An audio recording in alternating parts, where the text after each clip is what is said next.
কথার আঘাত। দাওয়াতের ময়দানে কাজ করতে গেলে কথার আঘাত সহ্য করারও ক্ষমতা থাকতে। কিসের আঘাত? কথার আঘাত। যেমন আমি বয়ান করি, আমাকে বলবেন, আবার আমি আরেকজনকে বলবো, খুব কথার আঘাত। আমি আরেকজন বলবো, মানে এই মাইকে বসে আমার আরেকজন ঘটায় বলবো ধুয়ে ফেলবো, দেখবেন আমি ওখানে ধুয়ে ফেলবো। কথার আঘাত। কিসের আঘাত? কথার আঘাত। কথার আঘাত বড়, পুরো আমার পুরো পৃথিবীতে এক নম্বরে থাকে বাংলাদেশ।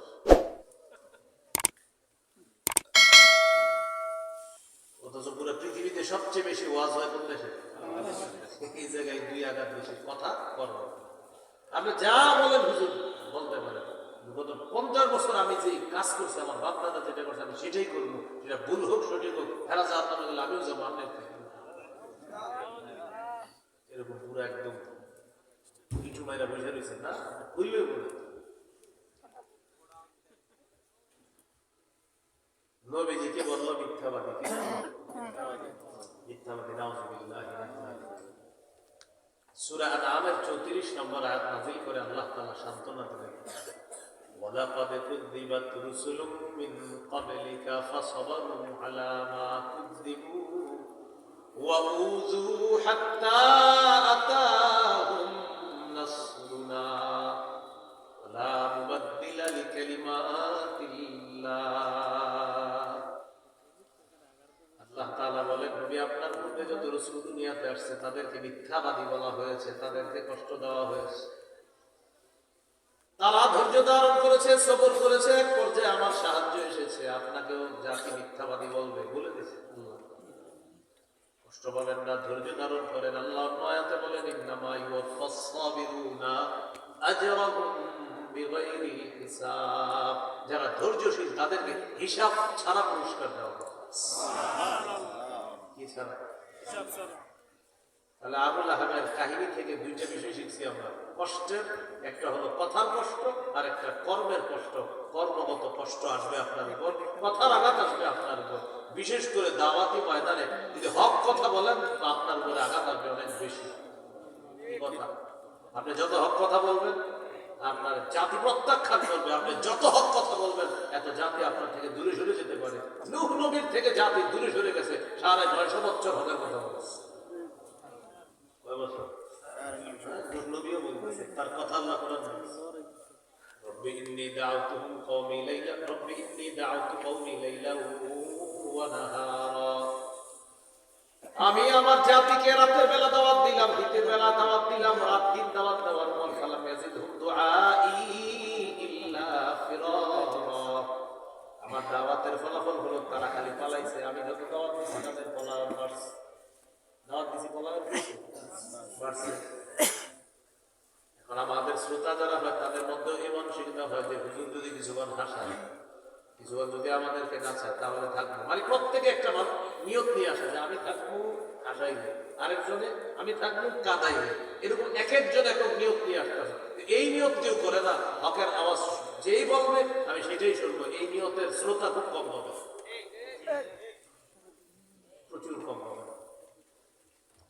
আধা ঘন্টা 40 মিনিট মিথ্যা কথা বলে আপনাকে হাসাবো, তখন একদল আসবে। কালকে সকালে চাঁদের সামনে বলবে, ভাই হুজুর তো একটা মানুষ, মজা মানুষ, 40 মিনিট খেলে হাসাইছে। কালকে সকালে প্রশংসার পার্টি হবে। অথচ এই 40 মিনিটের হিসাব আল্লাহর কাছে দিতে হবে। সহিহ বুখারীর বর্ণনা আছে, আপনার প্রত্যেকটা মিনিট আপনার যে আমি নিলাম, প্রত্যেক মিনিটের হিসাব আল্লাহর কাছে দিতে হবে। প্রত্যেকটা মিনিটের হিসাব দিতে হবে। সূরাতুস সফ 2-3 নম্বর আয়াতে আল্লাহ বলেন, ইয়া আইয়ুহাল্লাযীনা আমানু লিমা তাকুলুনা মা লা তাফআলুন। এমন কথা কেন বলো যা করো না। কাবুরা মাকতান ইনদাল্লাহি আন তাকুলু মা লা তাফআলুন। যা করো না তা বলা আল্লাহর কাছে বড় অপরাধ। 10 জন মানুষের সামনে যদি আমি 10 মিনিট কথা বলে চলে যাই, এই 10 জন মানুষ 10 কত হয় বলেন? 100। 10 জন মানুষের সামনে আমি 10 মিনিট আলোচনা করলাম, তাহলে একজন 10 মিনিট করে হলে 10 জন মানুষ মানে একজন 10 মিনিট করে, 10 মিনিট করে 100 মিনিট। এই 10 জনের সামনে 10 মিনিট ওয়াজ করলাম মানে 100 মিনিটের হিসাব আল্লাহর কাছে দিতে হবে। মানুষ তো 10 জন, প্রত্যেকটা মিনিটের হিসাব দিতে হবে। আমি যদি 1 মিনিট 10 জনের সামনে ওয়াজ করি তাহলে একজনে 1 মিনিট ওয়াজ করলাম, তাহলে 10 জনে 10 মিনিট, এই 10 মিনিট হিসাব আল্লাহর কাছে দিতে হবে। আমার 10 জন বান্দা যে তোমার কথা শুনছে, হিসাব দাও, কি কি বলছো বলো।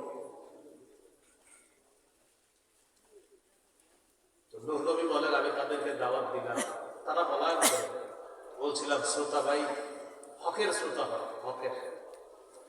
কিসের শ্রোতা? হকের। এই নিয়ত না করা যে আমি যাবো কিছুক্ষণ হাসবো, আমি যাবো কিছুক্ষণ এই করবো, সেটা হকের শ্রোতা হয়, কোরআন সুন্নাহর শ্রোতা হয়।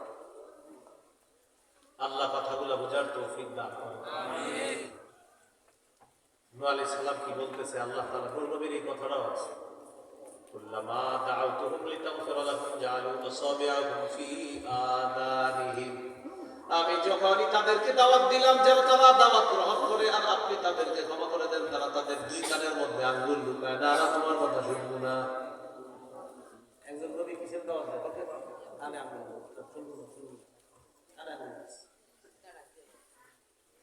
আমাদের নবীজি সাল্লাল্লাহু আলাইহি সাল্লাম বানান। তাহলে কি শিখলাম? কথার কষ্ট, কর্মের কষ্ট। এই 2 কষ্টের পরেও আপনি সত্য কথা বলতে হবে, সঠিক কথা বলতে হবে। পুরো জাতি যদি আপনাকে ফেলে দেয়, ছুঁড়ে আপনাকে ফেলে দেয়, কিন্তু আপনি সত্য কথা বলতে হবে। কথা যে বাংলাদেশে সবাই আমরা দেখতে পারি না, জাতি সব কেন? আপনি সঠিক কথা বলছেন এই কারণে, আপনি বলতে হবে। এই হলো আপনার নবীজির, এখান থেকে শিখলাম। তাহলে নবীজির নবুয়ত প্রকাশের পরে আবুল আহাবের অবস্থা জানলাম। নবীর মেয়ে 2 জনকে, ছেলে 2টাকে বলে তালাক দিতে বাধ্য করেছে। এখান থেকে মনে রাখবেন, এই 2 মেয়ে পরবর্তীতে পর্যায়ক্রমে হযরত ওসমান গনি রাদিয়াল্লাহু তাআলা আনহুর বিবি হওয়ার সৌভাগ্য লাভ করছে। আমরা এইভাবে বলি, হযরত ওসমান গনি সৌভাগ্য লাভ করেছেন, কারণ নবীর কন্যা। তার কন্যা নবীজির কন্যার জামাতা হওয়া নিঃসন্দেহে সৌভাগ্য। প্রথমে বিয়ে করেছেন, ওই স্ত্রী মারা গেছে, যাওয়ার পর নবী তার আরেক কন্যাকেও বিয়ে দিয়েছে। সে এলো এই 2 কন্যা, যেই 2 কন্যা ওই যে আবুল আহাব তার 2 ছেলেকে বাধ্য করছে তালাক দেওয়ার জন্য। এই হলো নবুয়তের পরবর্তী 4 অবস্থা আবুল আহাবের, এটা আমরা জানলাম। তাব্বাত ইয়াদা আবি লাহাবি ওয়া তাব। আল্লাহ তাআলা এখানে তাব্বাত 2 বার বলছেন, তাব্বাত একবার, এরপর বলছেন তাব্বাত। তাব্বাত এটা হলো স্ত্রীলিঙ্গ, আর পরের তাব্বা এটা হলো পুরুষ লিঙ্গ। আর বিতিয়াদুন হাত, এই হাতটা হলো স্ত্রীলিঙ্গ, এই জন্য আল্লাহ তাআলা বললেন তাব্বাত। কি বলছেন? তাব্বাত। এটা হলো আপনার স্ত্রীলিঙ্গ, আর তাব্বা হলো পুরুষ লিঙ্গ। কেন? ওইটা নিজেরই বুঝেছে। এখন কথা হলো, এটা আমার সাথে একটা বাংলা বলেন আরবরা অংশ বলে, পূর্ণকে বোঝায়। আল্লাহ তাআলা হাত নামক অংশের মাধ্যমে পূর্ণ আবুল আহাব কি বুঝিয়েছে? বলছে কি 2 হাত, আসলে উদ্দেশ্য আবুল আহাব।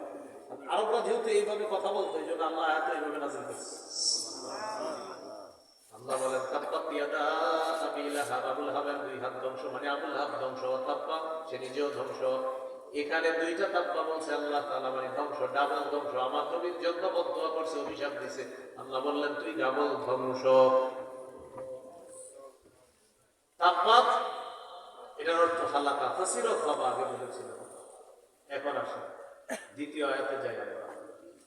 মা আগনা আনহু মালুহু ওয়া মা কাসাব। গুরুত্বপূর্ণ অংশ এটা। আবুল আহাবের সম্পদ, আবুল আহাবের সন্তান তার কোনো কাজে আসে নাই। বদর যুদ্ধে কাফেররা শোচনীয় পরাজয় বরণ করার 7 দিন পর আবুল আহাবের গলার মধ্যে গুটি বসন্তের রোগ হয়। এই রোগে আবুল আহাব যখন কঠিন অবস্থার সম্মুখীন, আবুল আহাবের সন্তানরা তার ছেড়ে পালায় গেছে। আরবের অন্ধবিশ্বাস ছিল বসন্ত রোগ এটা হলো ছোঁয়াচে রোগ, না জানি বাপের রোগ আমাদের শরীরেও আসতে পারে, সন্তান না পালায় গেছে।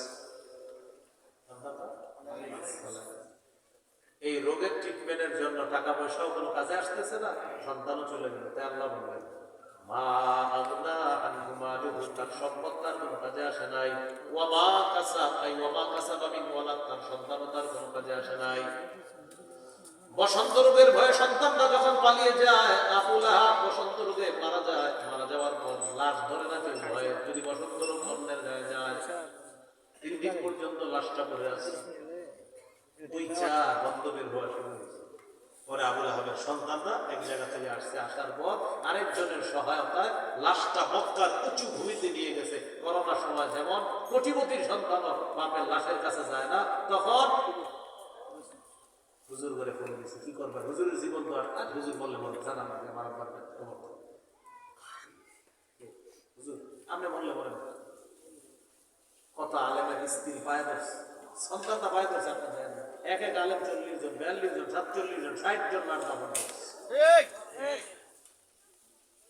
ফোন দিয়ে বলে দিল বাপের লাশটা কোন জায়গায় আছে, দাফন করে দেবে। মাইকটা যখন শুরু হবে তখন হুজুর করে আগে মাইরে টেনে সংসদে দিয়ে দেবো, এগুলো রং রেখে ঘুমাই দিচ্ছে।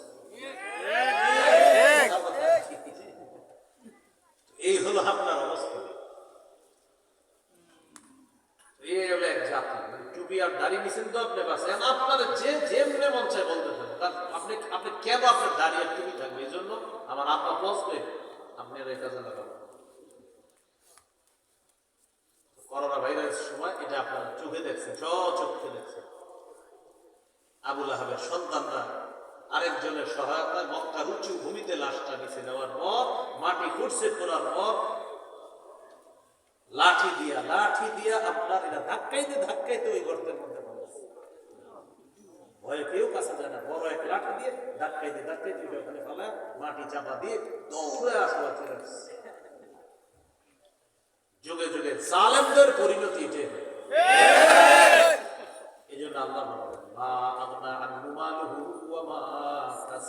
তার সম্পদ, তার সন্তান তার কোনো কাজে আসলো না। আবুল আহাব খুব অহংকার করতো দুইটা জিনিস নিয়ে, আমার সম্পদের কম নাই, আমার সন্তান আছে, পুত্র সন্তান। আর আরবরা পুত্র সন্তান হওয়াকে অহংকারের কারণ মনে করত। এই জন্য আল্লাহ বললেন কাজ হলো। তিরমিজির 1999 নম্বর হাদিসে আছে, قال رسول الله صلى الله عليه وسلم لا يدخل الجنة من كان في قلبه مثقال ذرة من كبر। আল্লাহ নবী বলেন, যার অন্তরে সরিষার দানা পরিমাণ অহংকার আছে, এই ব্যক্তি জান্নাতে প্রবেশ করবে না। নাউযুবিল্লাহ। এখান থেকে কি শিক্ষা? দ্বিতীয় আয়াত থেকে বলেন আমার সাথে সবাই, আমরা সম্পদ এবং সন্তান দুনিয়াতে থাকতেই কাজে লাগানোর চেষ্টা করব দ্বীনের পথে। সম্পদ দ্বীনের পথে আমরা ব্যয় করব, সন্তানদেরকে দ্বীনের পথে কাজে লাগাতে হবে, অন্যথায় আপনার এই সন্তান সম্পদ ওদের কাজে আসবে। قال رسول الله صلى الله عليه وسلم إذا مات الإنسان انقطع عمله إلا من ثلاثة। নবীজি বলেন, মানুষ যখন মারা যায় তার আমলনামা বন্ধ হয়ে যায়, তিনটা জারি থাকে। কয়টা? এক নম্বর ইল্লা মিন সাদাকাতিন জারিয়া, এক নম্বর সদকা জারিয়া, একটু আগে হুজুরের হাতে দান করলেন, এগুলা জারি থাকে। দুই নম্বর ইলমিন ইনতাফাউ বিহি, এমন ইলম যে ইলমের মাধ্যমে উপকৃত হওয়া যায়। সূরা আল-হাব থেকে আজকে যতটুকু বিদ্যা আপনারা অর্জন করলেন, আমি মারা যাওয়ার পর আপনারা যারা যারা এটা নিয়ে আলোচনা করবেন, আমার কবরে এই জ্ঞানের সওয়াব আল্লাহ পৌঁছায় দিবে। সুবহানাল্লাহ।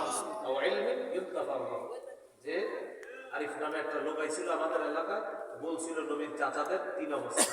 একদল বিশ্বাস করছে, আরেক দল বিশ্বাস করে নাই, সহযোগিতা করছে, আরেক দল বিশ্বাসও করে নাই, সহযোগিতা করে নাই। এই বিদ্যাটা আপনাদের আলোচনা হয়েছে। কে বলছে? আরিফ নামে একটা লোক বলছে। এই যে বললেন, এর মানে আমি আপনাদেরকে এতটুকু বললাম, জানাইতে পারলাম, এই জ্ঞানের সবটা আপনার যে জ্ঞানের আলোচনা করলেন, এটা আমার কবরে বলছে। চিন্তা করে একটা হাফেজ সাহেব 10 জনকে হাফেজ বানায়, ওই 10 জন আরো 10 জনকে বানায়, ওই 10 জন আরো 100 জনকে হাফেজ বানায়। শাইখুল হাদিস আল্লামা আজিজ রহমাতুল্লাহ লাখ লাখ ছাত্র রেখে গেছে দুনিয়াতে, লাখ লাখ, মানে লাখ লাখ ছাত্র রেখে গেছে। আল্লাহ কথাগুলা ওনার তো শুধু মানে বাংলাদেশের বড় বড় শাইখুল হাদিস আছে এমন হাজার হাজার, যারা আমাদের আল্লামা আজিজ রহমাতুল্লাহের ছাত্র, মানে শাইখুল হাদিস, এছাড়া তো আরো ছাত্র আছে। তাও ইলমিন ইউনতাফাউ বিহি, এমন ইলম রেখে যাওয়া যেটার মাধ্যমে উপকৃত হওয়া যায়, যারা লেখালেখির ইলম রেখে যাওয়া যায়। 3 নাম্বার আওয়ালাদিন সালিহিন ইয়াদউলা, এমন একজন সন্তান, যে সন্তান তার অভিভাবকের জন্য দোয়া করতে পারবে, রব্বির হামহুমা কামা রব্বায়ানি সগীরা। আল্লাহ, আমার পিতা মাতার প্রতি আপনি দয়া করেন, তারা যেমন ছোটবেলা আমাকে খুব লালন পালন করেছে, আল্লাহ আপনি আমার মা বাবার প্রতি দয়া করেন। এরকম বলতে পারে এমন একজন সন্তান দুনিয়াতে যে রেখে যেতে পারবে, এটা তার কাজে আসবে। আল্লাহ তাআলা বললেন, আবু লাহাব এমন সম্পদ রেখে যেতে পারে না, এমন সন্তান রাখতে পারে নাই। মা আগনা আনহু মালুহু ওয়া মা কাসাব, তার সম্পদ, তার সন্তান, তার কোনো কাজে আসে না। এগুলো 2 নম্বর। 3 নম্বর রেখে আসছে কোথায় মনে আছে? সন্তানরা ওই যে গর্তের ভিতরে লাঠি দিয়ে ফেলায় চলে আসছে। আল্লাহ বলেন, চলে আসার পর কি হয়েছে? সায়াসলা নারান যাতা লাহাব, অচিরে সে প্রবেশ করবে লেলিহান অগ্নিশিখায়। দাও দাও করে জ্বলন্ত যে আগুন, এই আগুনের মধ্যে আবু লাহাব প্রবেশ করবে, অগ্নিস্ফুলিঙ্গ আগুনের মধ্যে প্রবেশ করবে। আল্লাহ তাআলা বুঝাইতে চায়, দুনিয়াতে মাল সম্পদ তার কোনো কাজে আসে নাই, মরার পরে আখিরাতটাও বরবাদ। মরার পরে আখিরাত বরবাদ। তাহলে 1 নম্বর আয়াতে জানলাম আল্লাহ অভিশাপের জবাব দিছে। 2 নম্বর আয়াতে জানলাম ঈমান ছাড়া সম্পদ সন্তান কোনো কাজ হবে না। 3 নম্বরে জানলাম ঈমান ছাড়া যাওয়ার কারণে পরকালও বরবাদ। এখন জানবো আমরা সর্বশেষ আলোচনা, 4-5 নম্বর আলোচনা। একটু মজার অংশ, একটু মন দিয়ে শুনেন।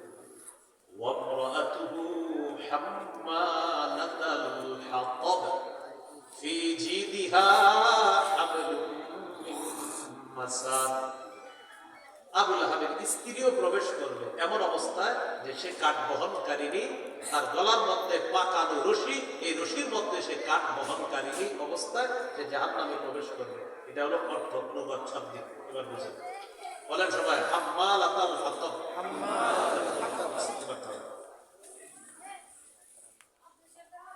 সংসার ভাঙলে স্বামী স্ত্রীর মধ্যে তালাক হয়ে যাবে। আরবের মধ্যে স্বামী স্ত্রীর মধ্যে যখন তালাক হইতো তখন বলতো, আচ্ছা ইন্ধন লাগাইলো কে, কুটনামি করলো কে, এদের সংসার ভাঙার পিছনে ইন্ধন জুগিয়েছে কে, কে কাজ করছে, তাদের সংসারে আগুনটা লাগাইলো কে।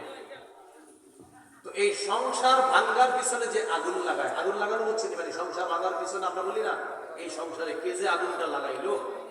তো সংসার ভাঙার পিছনে যিনি ইন্ধন বহন করত, ইন্ধন যোগান দিত, তাকে বলা হয় হাম্মালাতাল হাতাব। কি বলা হয়? আবু লাহাবের স্ত্রী কি করতো? ঘুরে ঘুরে খালি মানুষের সংসার ভাঙত, এই জন্য তাকে বলা হয় হাম্মালাতাল হাতাব, খালি মানুষের সংসার ভাঙত। তাহলে ইন্ধন বহনকারিনী।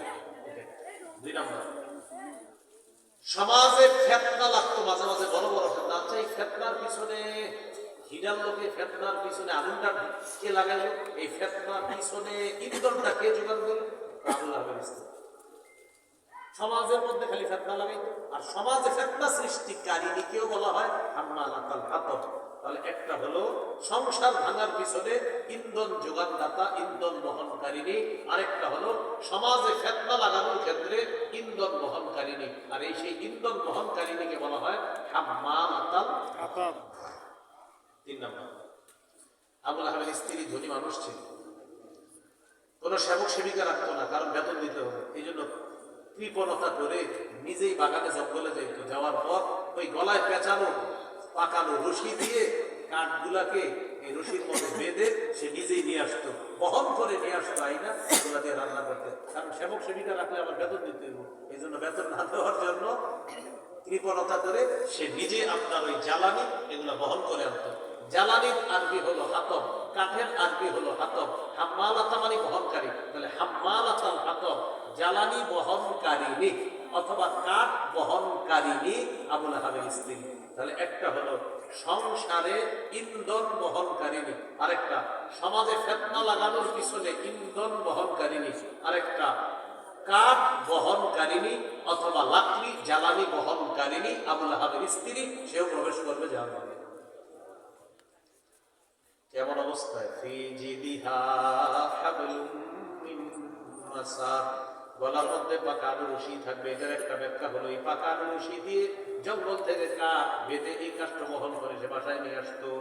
আরেকটা হলো কিয়ামতের ময়দানে আবু লাহাবের স্ত্রী যখন জাহান্নামে প্রবেশ করবে, পাকানো রশি তার গলার মধ্যে লাগে, এই রশি দিয়ে টানতে টানতে তাকে জাহান্নামের মধ্যে নিক্ষেপ করা হবে। নাউজুবিল্লাহ। এখন শুনুন, আবু লাহাবের স্ত্রীর নাম আওরা। বলেন কি নাম? আওরা মানে টেরা চোখ, তার চোখে টেরা টেরা টেরা ভাব ছিল, এজন্য তার নাম আওরা। আবার তার আরেকটা নাম আছে আরওয়া, হয়তো আওরা অথবা আরওয়া, আওরা অথবা আরওয়া আবু লাহাবের স্ত্রীর নাম। তার কুনিয়ত হলো উম্মে জামিল।